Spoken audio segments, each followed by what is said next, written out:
The Honda Civic is one of the most popular cars in the import scene, which blew up during the 90s due to its lightweight and popular VTEC engine swaps.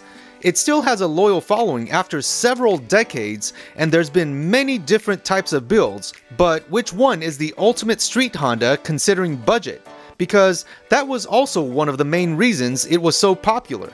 This is a 1995 Honda Civic CX hatchback, and not only does it have the VTEC engine swap, it's also turbocharged.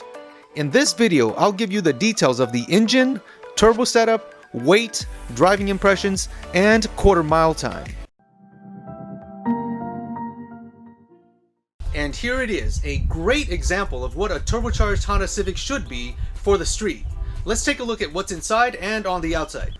This is not a Type R motor. It's a GSR motor, but no longer 1.8 liters. It's been mid-sleeved to 2 liters. The head itself has been port and polished, and it has a 3-angle valve job. Oh, there's also dual valve springs and Skunk Pro 1 cams with adjustable cam sprockets on the sides. There's an Edelbrock intake manifold and 4 1600cc fuel injectors. The turbo setup consists of a ramhorn style turbo manifold, which is ceramic coated to retain heat and keep engine bay temperatures down.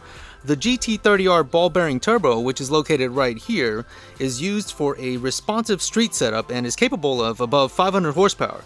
The teal 38mm external wastegate dumps right in front of the engine bay down there. And from this angle you can see the 3-inch downpipe, which goes downstream and connects to a 3-inch electric exhaust cutout. There's also a 3-inch thick intercooler in front of the car, and if you look at the engine bay again, from the intercooler, there's a teal blow-off valve. The transmission is located in this area, and it has an aftermarket LSD and uses a twin-disc clutch. You can also see here that the old cash can is placed where the battery used to be, and the battery's been relocated to the trunk. There's also hood spacers in the rear to help heat escape to keep engine temperatures down.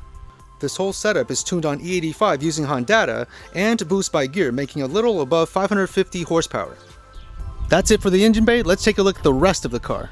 The car itself is white, but this is not just a regular white. This is a championship white, and that's in reference to the Acura Integra Type R and the Civic Type Rs. The car is lowered, as you can see here, and has lightweight 15-inch wheels mounted with M&H drag radials up front in 245/55/15. The same wheels are used in the rear, but with smaller tires at 205/50/15, and if you notice, the rear drums have been converted to rear disc brakes. For those that don't know, only the Honda Civic Si hatchback received the sunroof on top. The CX, VX, and DX did not, just like this.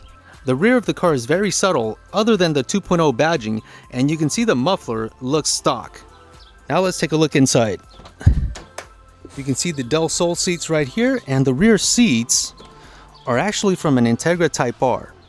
One of the things that made Honda so popular is their ability to rev, and in this case you can see the 9,000 RPM tachometer right here.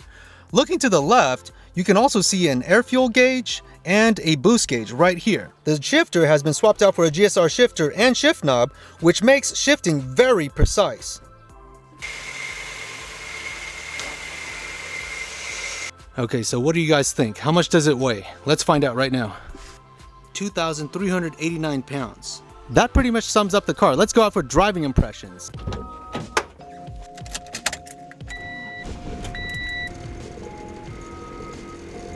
What are my driving impressions? Well, being that this is a 1995 Honda Civic, you can tell that the chassis is flexing all over the place as I go over bumps. Steering response is pretty hard, but not too bad because the power steering unit has been removed. The Honda Del Sol seats aren't well bolstered, but the fabric they're made of actually grip you very nicely. One of the cool parts about driving this car is all the sounds it makes. From the chassis, to the engine, to the turbocharger, to the blow-off valve. Just listen to that spool. And the blow-off valve. It's almost like a video game where you want to keep the noises alive. And as I mentioned earlier, this is a more drag-oriented setup, so I'm not going to be taking it on my favorite windy road. All right, let's see how this feels like.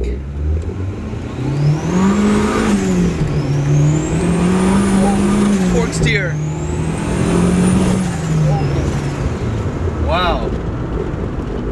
Even with these big drag radials in the front, you can still feel the torque steer while you shift. I was thinking it was going to be laggier than this, but it's very responsive.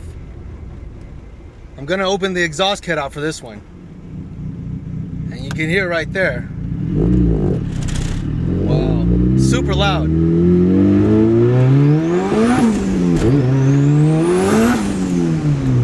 Wow.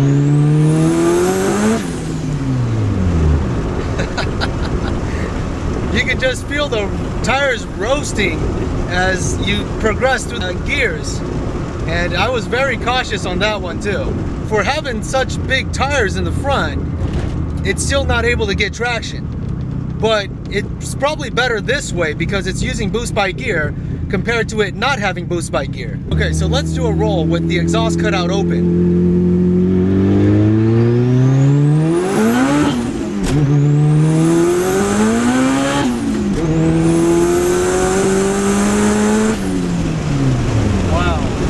On a roll it wasn't too bad, but once I got into third gear, you can feel the torque steer and the car wanted to kind of move on its own, and that's where I let off.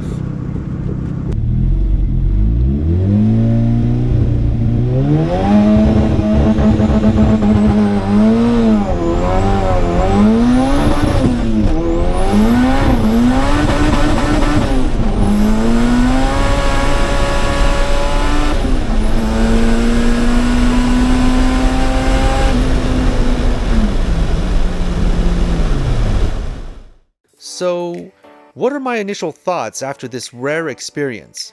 First off, you just can't find newer cars that weigh like this anymore, since they've gotten heavier for structural and safety reasons. It's always great to be able to push your own car, especially when you need to push start it due to a faulty starter.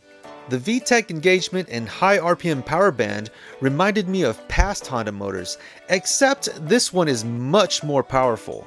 Fighting the torque steer and wheel spin sounds like fun, but doesn't give you confidence and can lead to some disappointing times when there's no traction. A drag race situation would require a prepped surface due to the traction issues, even with large sticky tires in the front. This car was able to get a 10.9 quarter mile in the past, but with our luck we ran into traction issues on the drag strip. It is great to see that a build like this is possible, and to experience the havoc it creates is an enjoyment of its own. So is this the ultimate street Civic? It's still a responsive setup for the street, and that's really what you want. If you've ever driven big turbos that are laggy, then you would totally understand, because just waiting for the power to build is just gruesome. But in something that's more responsive, it's just more fun, even though it's not making that much more power. And with this car, it gives you that response with the ability to make 550 or more horsepower. This B series was built way before the K series came out, and this just attests to the durability of the B series once it's built right. I know what you're thinking. What about the H? What about the K? What about the J? Those are also great swaps, but they can offset the balance, or they may be more expensive. There's also all-wheel drive conversions, but that can get very expensive. So if you have the funds, then more power to you. Let me know what you think the ultimate street Civic is in the comment section below. Other than that, hit that like button and subscribe for future content. I'll see you in the next one.